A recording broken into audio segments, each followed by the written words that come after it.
안녕하세요. 저는 나이 60에 중대한 결정 앞에 서 있는 한 아들의 엄마입니다.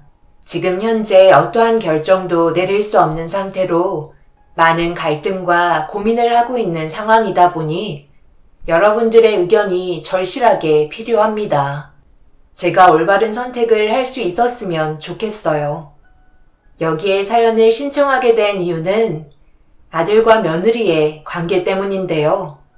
둘은 10년째 결혼 생활을 유지하고 있는 중이고 그중 5년은 불행하게도 아들 옆에서 병간호를 하는데 소중한 인생을 보냈습니다. 희망도 없는 아들 옆에 붙어 있는데 더 이상은 두 눈 뜨고 볼 수 없겠더라고요. 그러다 병원에서 한바탕 난리가 난 적이 있었어요. 사돈분들이 며느리를 급하게 불렀고 병실에서 아들을 돌보고 있던 제 귀에까지 사부인의 언성 높인 목소리를 듣던 도중 결국 제 두 눈에는 눈물이 흐르고 말았네요.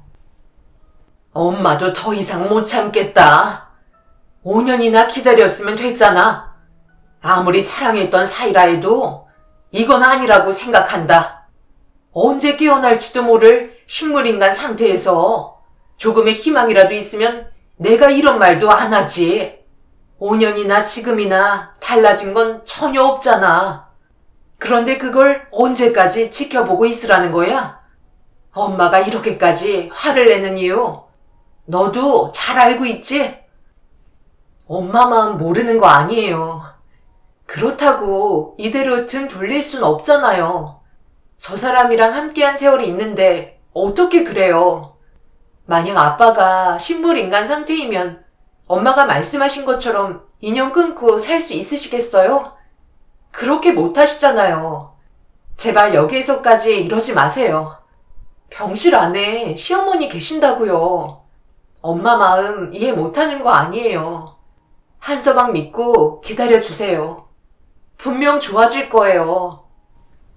사부인은 점점 더 목소리를 높이며 제 아들과의 인연을 마무리하길 원하셨어요. 저는 차마 병실 밖으로 나와 사부인의 얼굴을 마주할 용기가 없었어요. 며느리의 인생을 저희 집안이 한순간에 무너뜨려 버린 것 같아 매번 죄를 짓는 느낌이었죠. 며느리는 겉으로 내색을 하지 않고 있지만 정신적으로 많이 힘들어하고 있는 건 확실했어요. 5년 전까지만 해도 이렇게까지 안 좋은 상황으로 아들과 며느리가 몰락하게 될 거라곤 전혀 생각하지 못했었습니다. 결혼하고 5년 동안 가정을 위해 열심히 살던 아들이 황금 같은 주말에 며느리와 함께 여행하고 집으로 돌아가던 도중 교통사고가 났었어요. 그때 당시 중앙선을 침범해 넘어온 차량을 목격한 아들은 며느리를 지켜주기 위해 운전대를 자신 쪽으로 틀면서 돌진하는 차량에 아들과 정면 충돌이 일어났어요. 그렇게 며느리는 겨우 타박상 정도로 끝이 나게 되었지만 아들의 사고는 심각했었어요. 급하게 응급실로 향한 아들은 곧바로 수술대에 올라갔지만 머리를 크게 다친 상태라 대수술이 끝난 이후에 좋은 결과는 가져오지 못했어요. 결국 식물인간이라는 판정을 받게 되었고 아들은 병실에서 조금도 움직이지 못한 상태로 5년의 시간을 보내야만 했어요. 그러다 보니 사돈댁에서 좋지 않은 시선은 당연했던 거였죠. 저도 5년의 시간 동안 아들 옆에서 병간호하는 게 많이 지쳐 있었는데 며느리는 언제나 한결같이 정성껏 아들을 간호해줬어요. 하지만 저도 더 이상 며느리를 붙잡을 수 없을 것 같아 한바탕 난리를 치신 사부인이 댁으로 돌아가신 뒤 병실로 들어온 며느리와 진지한 대화를 이어나갔습니다. 아가, 우리 이제 그만할까? 그동안 많이 생각해봤는데 우리 아들이 언제 깨어날지 기약도 없는 상태에서 너를 계속 붙잡고 있는 것도 내 마음이 편한 건 아니란다. 매일 내 아들 옆에서 평간을 해주는 모습을 봤을 때 처음엔 고마웠지만 지금은 죄를 짓는 것 같은 마음을 떨쳐낼 수 없어서 소영이 너를 그만 놔주기로 결정하게 되었다. 그동안 정말 고생 많았다. 어머님, 갑자기 그게 무슨 말씀이세요? 왜 그런 생각을 하시는지 저는 이해를 못하겠어요. 그런 생각 전혀 안 하셔도 되는데 혹시 좀 전에 저희 엄마랑 나눴던 대화를 들으셨나요? 그건 전혀 신경 쓰지 않으셔도 돼요. 엄마가 딸 걱정하는 건 당연하잖아요. 그래서 여기까지 하자는 거야. 앞으로 더 힘든 날들이 다가올 텐데 소중한 인생 더 이상 허비하지 말고 여기서 그만하는 게 좋겠다. 어머님, 제가 왜 이 사람 옆에 있는데요? 사랑하니까 지켜주려 하는 거잖아요. 사고 당했을 당시 저를 지켜주지 않았다면 지금 저는 이 자리에 없었을지도 몰라요. 그런데 제가 어떻게 이 사람을 떠날 수 있겠어요? 다시는 이런 말씀 하지 않으셨으면 좋겠어요. 며느리는 많이 당황했는지 할 말을 잃은 듯 당황스러운 표정을 보였지만 제가 하는 말을 들으려 하지 않았고 깨어날 수 있다는 희망을 가지고 진심으로 제 아들을 보살펴 주었습니다. 하지만 문제는 사부인의 불만이었고 결국 며느리가 없는 시간에 찾아왔어요. 무슨 말을 하실지 알고 있었지만 며느리의 확고한 대답 때문에 저는 사부인의 말을 묵묵히 들어주기만 했네요.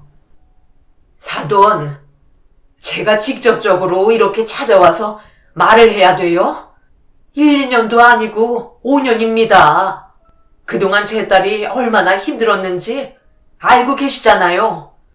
언제 깨어날지도 모르는 상태에서 이대로 제 딸이 평간호만 하면서 젊은 인생을 그냥 날려버리는데 제 마음이 어떻겠어요?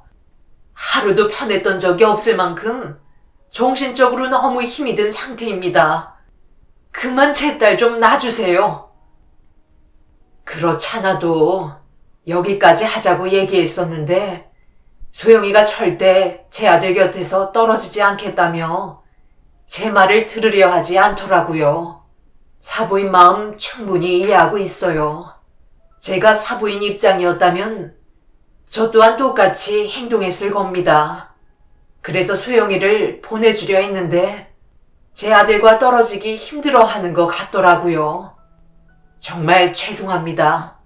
어쩌다가 이런 일이 생겨서 아무런 희망도 없이 제 아들이 깨어날 때까지 기다리고만 있는 소영이한테 저도 너무 미안하네요.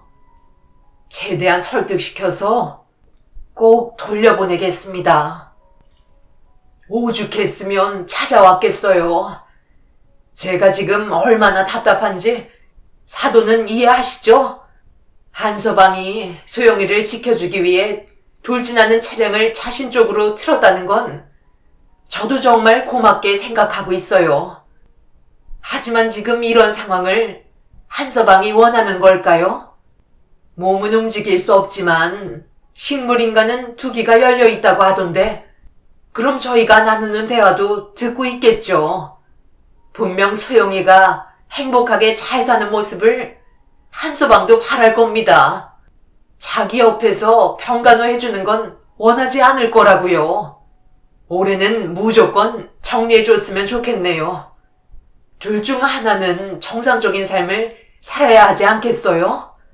당연히 제 딸이 사지멀쩡하니까 다른 인연 찾아 행복한 가정을 꾸렸으면 좋겠네요. 그럼 사돈께서 제 딸을 보내주실 거라 믿고 기다리고 있겠습니다. 오랜 시간 걸리지 않겠죠? 사부인은 며느리가 원래의 자리로 돌아오길 간절히 바라고 있었습니다. 저도 똑같은 의견과 입장이었기 때문에 사부인의 부탁을 들어주겠다며 최대한 서둘러 평범한 생활을 할 수 있게 설득시키겠다고 흥분한 사부인을 안심시켜 드렸어요. 사부인은 저와 긴 대화를 주고받은 뒤 시계를 쳐다봤어요. 곧 며느리가 퇴근 시간이기 때문에 병실에 온 걸 밝히고 싶지 않으셨는지 자리에서 일어나 급하게 인사를 나눈 뒤 사부인은 그렇게 돌아가셨습니다. 그리고 잠시 뒤 며느리가 숨을 헐떡이며 병실 문을 열고 들어왔어요. 알고 보니 제가 고생하고 있을까봐 그게 죄송스러워서 뛰어왔다며 예상하지 못한 대답에 좀 전에 있었던 사부인과의 대화가 갑자기 떠올라 결국 그 자리에서 눈물을 흘리고 말았어요. 아들만 정상이었다면 며느리는 정말 행복하게 잘 살아갈 수 있었을 텐데 그런 상황을 만들어주지 못한 제 자신이 너무 한심했었습니다. 그렇게 아들 옆에서 열심을 보이며 지극정성으로 돌봐주고 있었는데 며느리가 갑자기 헛구역질을 하며 급하게 화장실로 뛰어갔어요. 너무 갑작스럽게 일어난 돌발 상황이라 당황스러운 모습을 보이면서 다시 병실로 들어온 며느리에게 무슨 일이 있냐고 물어본 순간 도저히 믿을 수 없는 결과에 경악을 하면서 며느리를 멍하니 바라만 볼 수밖에 없었습니다. 뭐라고? 그게 정말 사실이야?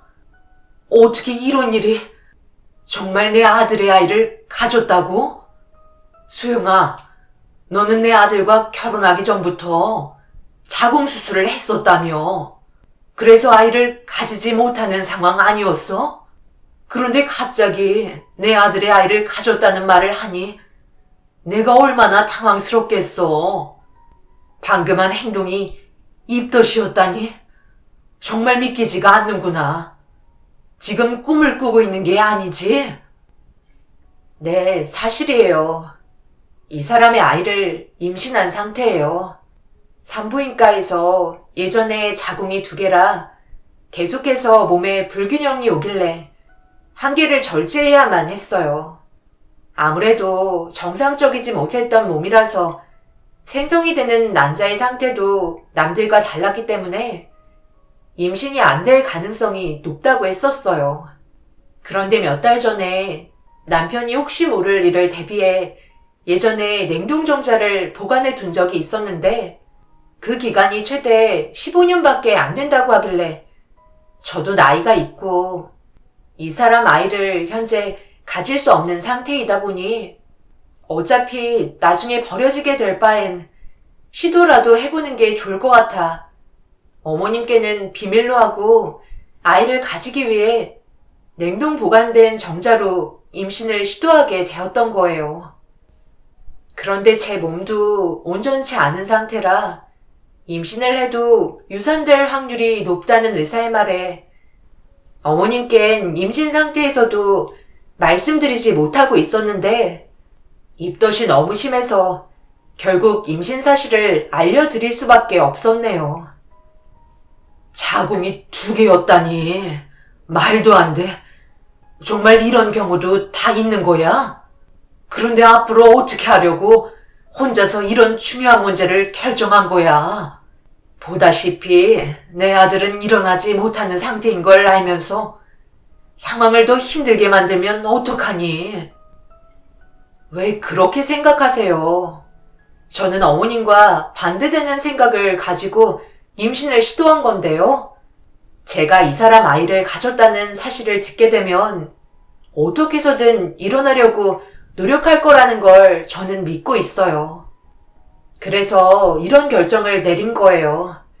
다행히 지금까지 큰 문제 없이 뱃속의 아이는 잘 자라고 있는 것 같아요. 제가 내린 결정, 어머님은 존중해 주셔야죠. 임신을 했어도 기뻐하지 못하는 내가 얼마나 답답한지 아니? 당연히 좋아해야 할 일이지만 사부인이 이 사실을 아시게 되면 분명 난리가 날 텐데 상황을 어떻게 수습해야 할지 걱정만 앞서는구나. 그리고 어렵게 임신이 된 상태인데 집에 들어가서 쉬어야지. 힘들게 병원에서 계속 내 아들 병수발 들다가 유산이라도 하면 어쩌려고 그래. 오늘부터 내가 전적으로 아들 평간호에 신경 쓸 테니 소영이 너는 몸 관리에 신경 쓰고 행동 하나하나 조심하도록 해라. 어차피 이렇게 된 거 뱃속의 아이가 무사해야 되지 않겠니?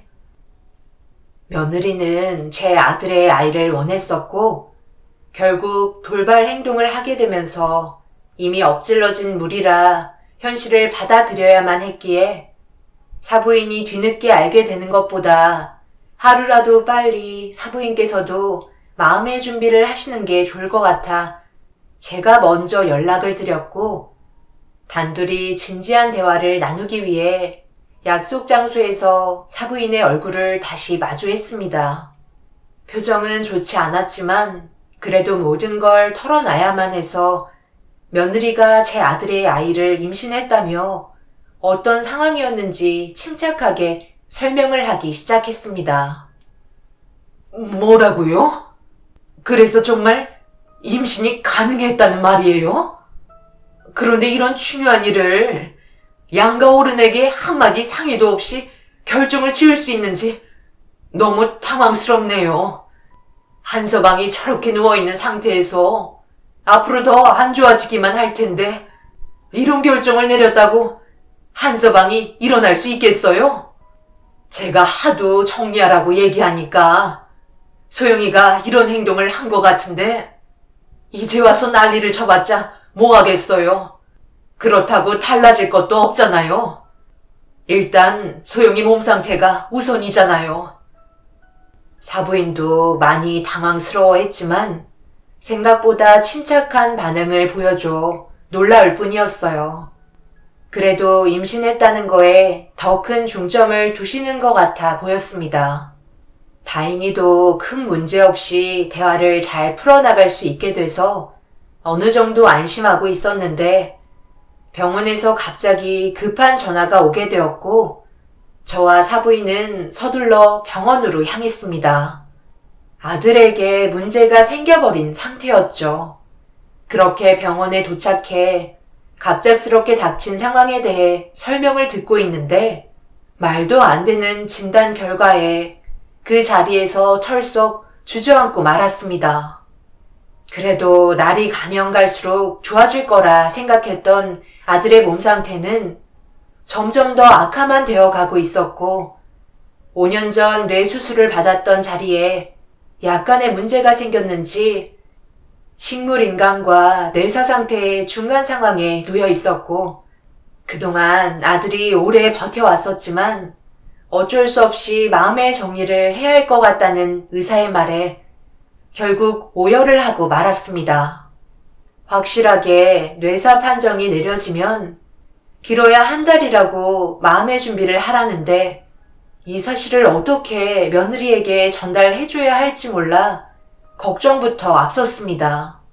임신을 결정한 이유도 아들이 이런 상황을 듣고 하루빨리 힘내서 일어나길 원하는 마음에 시도한 거였는데 오히려 더욱더 안 좋은 쪽으로만 가고 있는 것 같아 정신적으로 너무 힘이 들었어요. 결국 퇴근하고 병실에 들어온 며느리는 주저앉아 있는 저를 보곤 대충 어떤 상황인지 짐작하고 있는 것 같았습니다. 자신의 배를 쓰다듬으면서 눈물을 흘리고 있었어요. 그런데 금방 세상을 떠날 거라 생각했던 아들이 10달 뒤 세상에 태어날 아이가 무사히 밖으로 나왔다는 소식을 듣고 싶었는지 뇌사 상태에 빠지지 않고 최대한 버티고 있는 듯 보였습니다. 의사가 말해주었던 아들의 몸 상태와는 전혀 다른 모습에 며느리는 오열을 하며 제 아들의 손을 꽉 잡고 있었네요. 그렇게 시간이 지나고 만삭이 된 며느리는 출산 준비를 하기 시작했어요. 그동안 몇 번이나 아들에게 위기가 찾아왔지만 끝까지 버티며 뇌사 상태에 빠지지 않았어요. 그런 모습을 지켜보던 며느리도 아이가 무사히 세상 밖으로 나올 수 있게 최선을 다해 몸에 신경을 썼습니다. 그리고 예상했던 날짜에 신기하게도 며느리는 진통을 느끼기 시작했고 그때부터 출산 준비를 하기 시작했어요. 자궁이 2개였던 며느리의 몸 상태를 꾸준하게 관찰하며 지켜봤었기 때문에 병원에서도 이목이 집중될 정도로 많은 사람들의 관심 대상이었습니다. 그렇게 온 병동이 초비상 상태로 며느리의 출산을 지켜보게 되었고, 세상 밖으로 나온 손자의 얼굴을 처음으로 보게 된 순간 저는 그 자리에서 오열을 하고 말았어요. 어디 하나 문제없이 건강하게 출산을 했지만 제가 10달 배 아파 낳았던 아들의 모습과 너무 비슷해서 놀랐습니다. 그렇게 모두의 축복을 받고 태어난 아이는 며느리의 산후조리가 끝남과 동시에 제 아들의 품에 안겨질 수 있었어요.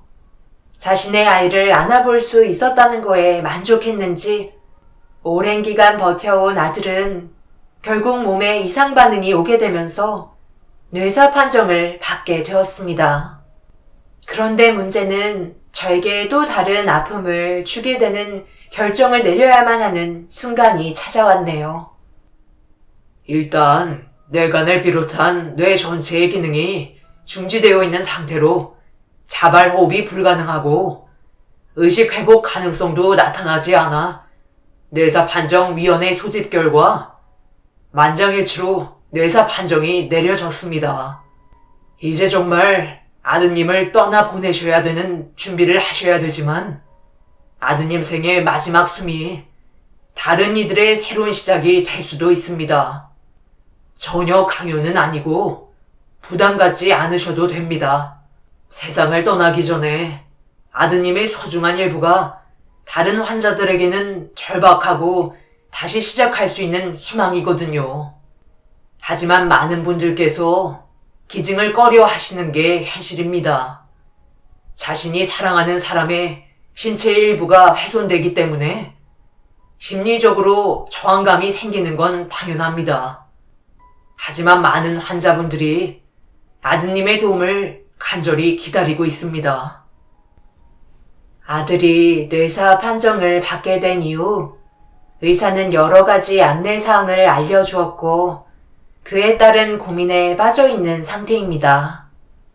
지금으로부터 약 2주 정도의 시간이 주어진다고 하네요. 그 기간 안에 제 아들이 많은 사람들에게 도움을 주고 세상을 떠나게 되는지 아니면 신체의 일부가 훼손되지 않고 온전한 모습으로 장례를 치러야 할지 저에게 선택 권한이 남아있는 상황입니다. 며느리도 이 부분에 대해서는 입을 닫고 있는 상태예요. 그만큼 혼란스러운 건 마찬가지인 듯 합니다. 며느리는 그동안 사랑했었던 배우자를 떠나보내야만 한다는 슬픔 때문에 어떠한 결정을 내린다는 게 사실상 어려운 것 같아 보였어요.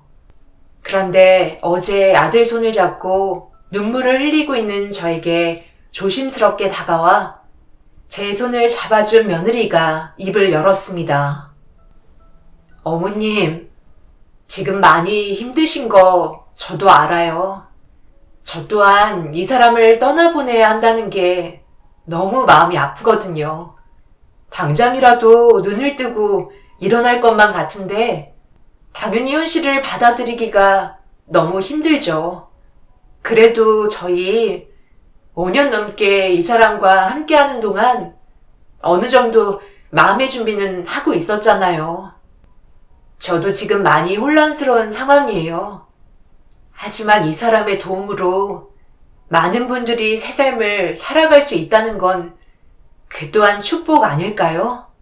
살아있다는 걸 감사하게 생각하며 남은 인생 행복하게 열심히 살아갈 텐데 이런 사실을 제 아이가 나중에 커서 알게 된다면 그것 또한 자랑스럽게 생각할 것 같아요.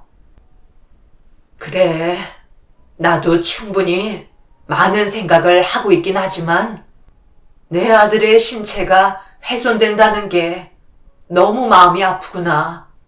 너도 앞으로 아이를 키우다 보면 알게 되겠지만 그동안 어디 하나 다치지 않게 정말 소중히 키웠던 내 자식의 몸에 손을 댄다는 게 아무리 눈을 감는다 해도 쉬운 결정은 아닌 것 같아.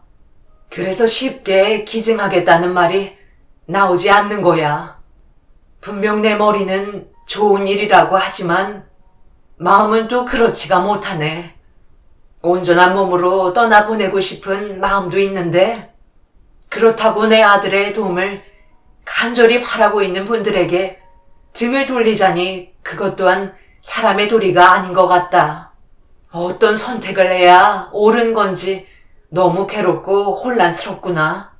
시간은 점점 지나가는데 결정을 내리지 못하고 있으니 정신적으로 너무 힘들다. 어떤 선택을 해야 옳은 건지 너무 혼란스러운 상황입니다. 그래서 많은 분들의 의견을 들어보고자 이렇게 사연을 신청하게 된 거고, 저희 가족의 삶을 여러분들께 알려드렸습니다. 앞으로 제가 결정할 수 있는 시간은 일주일 남았어요. 그 안에 결정 지어야 하는데 막상 아들의 얼굴을 보게 되면 제 입이 떨어지지가 않아요. 자식 가진 부모라면 제 입장 충분히 이해하실 수 있다 생각합니다. 어떠한 선택을 하던 제가 내리겠지만 그래도 좀 더 후회 없는 결정을 하고 싶어 이렇게 시간을 내어 여러분들께 도움을 청해봅니다. 그동안 정말 많은 일들이 있었고 새롭게 태어난 손자가 자라는 모습을 보며 행복하게 남은 인생 살 날만 남았지만 제 눈앞에 아들을 떠나보내야 한다는 게 마음이 좋지 않네요. 이제 일주일 후면 또 다른 인생을 살아가고 있겠죠. 그 전에 후회 없는 결정 내리고 싶습니다. 제 사연 들어주신 분들 언제나 행복만 가득하시고 항상 가족분들과 좋은 시간 많이 만드시길 바랍니다. 눈앞에 보일 때는 당연하게 생각하고 무뎌진 상태라 가족의 소중함을 모를 때가 많지만 막상 저도 이런 상황을 겪게 되니 과거에 후회하는 일들만 생각나는 게 너무 마음이 아프네요. 돌아오지 않는 순간을 후회 없이 살아가시길 바라며 여러분들의 댓글 기다리도록 하겠습니다. 감사합니다.